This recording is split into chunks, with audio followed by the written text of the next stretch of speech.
Izboskan tumani axborot kutubxona markazi taqdim etadi.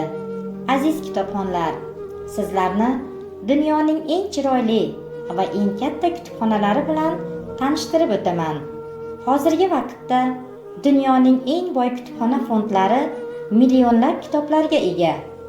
Lekin ma'lumot topish qulayligi bilan internet va elektron o'qish tizimlari ularga katta raqib sanaladi. Ammo haligacha saqlanib kelgan ba'zi kutubxonalar haliyam bor. Kongress kutubxonasi dunyodagi eng yirik kutubxonalar orasida yetakchi kutubxona bu Kongress kutubxonasidir. U 1800-yilda tashkil etilgan va Vashingtonda joylashgan. Kongress kutubxonasi Qo'shma Shtatlardagi eng qadimgi madaniy muassasadir. Ushbu kutubxona Kongressni qonunchilik jarayoniga yordam beradigan obyektiv tadqiqotlar bilan ta'minlaydi.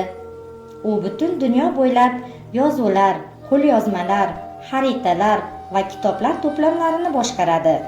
Shuningdek, u milliy mualliflik huquqi tizimini ham boshqaradi. Britaniya kutubxonasi. Britaniya kutubxonasi dunyodagi ikkinchi eng katta kutubxonadir.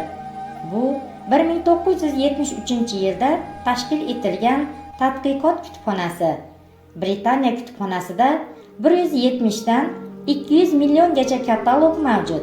Avliyo Mark milliy kutubxonasi. Sankt Mark milliy kutubxonasi 1468-yilda tashkil etilgan. Bu dunyodagi eng qadimgi jamoat kutubxonalaridan biri bo'lib, klassik matnlarning eng muhim kolleksiyalariga ega. U Venetsiyada joylashgan va shahar homiysi Avliyo Mark nomi bilan atalgan. Bodleian kutubxonasi. Ushbu kutubxona 1602-yilda Sir Thomas Bodley tomonidan tashkil etilgan. Bu Oksford universitetining asosiy tadqiqot kutubxonasi bo'lib, 13 milliondan ortiq bosma nashrlarga ega. Bu Buyuk Britaniyadagi Britaniya kutubxonasidan keyin ikkinchi eng katta kutubxona, dunyoda esa 6-kutubxona. Unda miloddan avvalgi 3-asrga oid ko'plab qo'lyozmalar va buyumlar mavjud. Vatikan kutubxonasi. Vatikan kutubxonasi 1475-yilda Vatikan shahrida tashkil etilgan.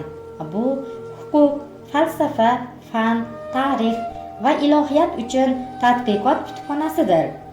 U dunyodagi eng yaxshi qo'lyozma omborlaridan biri sifatida tanilgan.